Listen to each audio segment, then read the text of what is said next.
was it the dad was a breadwinner, and so this was a big blow to the family's finances, or were he and your mother carrying the burden, and so you guys could cope after he left? Okay, so yeah, my mom was working also, and she was working. She had a very good job. Right. My dad was also doing really well, so there was money in the house So that coming wasn't a from both problem. parents. Yes, but you know they were very busy also. So my mom was always in and out of Germany. My dad was always in and out of Abuja, Lagos. Right. So we were with like nannies also. So at some point, my mom was like, you know what, I need to Focus on my children. At least when they grow to an extent, then you know I can. So what did she do? So she quit her job. Oh. So it was now just daddy's money. Right. And daddy's money was sufficient at the time till daddy was no longer available. So what happened then?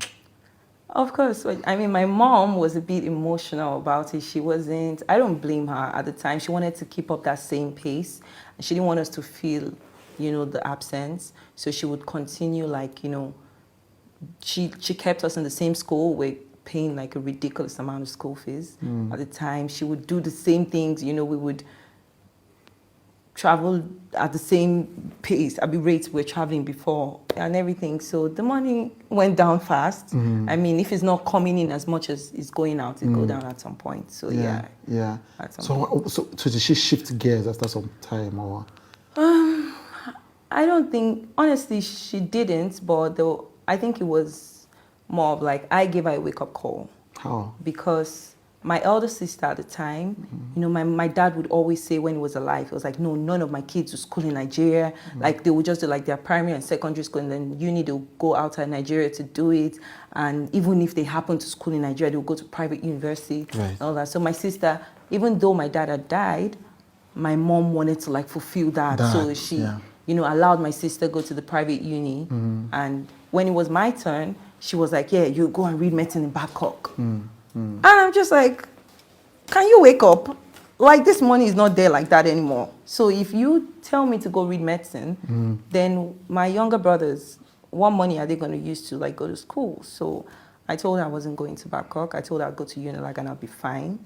And, you know, she was very reluctant. She called, you know, her family members, none of my children will go to, I don't know why she's like, she just had this notion about Unilag, like, Unilag, girl, like, no, you can't. But I told her, see, I'll be fine, I'll go to Unilag. And I mean, one of my producers asked you about, you know, how you moved on from losing your dad, you had said, there was no process, I just kept it moving. Yeah, I just kept it moving. I'm a very keep life moving kind of person. Like, I think I don't really take time to like, you know, process things and say, okay, I need to take a break and maybe understand my emotion and understand how, I just keep things moving. I'm just like, okay, you know what, this has happened, what next? I'm a very what next person. So I just moved on with life. And is that a good thing? I don't think it's a good thing, but it's how I've lived my life. Right. Have you tried to change? I mean, I'm not saying you have to, obviously. Yeah, I get that. Have you tried to, if you say it's not a good thing?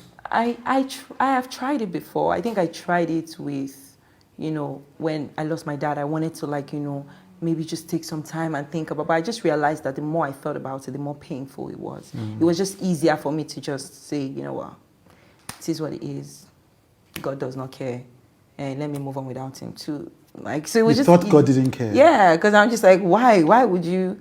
Like, in my head at the time, we were a perfect good family. Like, I'm like, nothing bad can happen to us. So when it happened, I'm just like, this man is very wicked. Like, why me? Like, so I just felt like, oh no, there's no way there is a God. And at the time, I was a very spiritual child, actually. Right. I was that child that would like pray. Like, my family would always have like morning devotion. I would be the one that my mom would say, okay, Doyin, pray for us.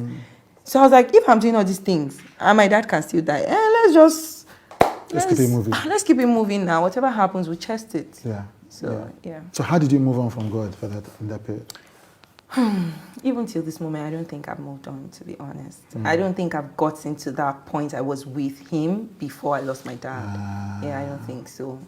I'm just like, maybe we don't really understand who God is very much. That's not to say that I think he's not a loving, kind God. I just think, you know what, he's loving, he's kind, but he permits bad things sometimes. Yeah.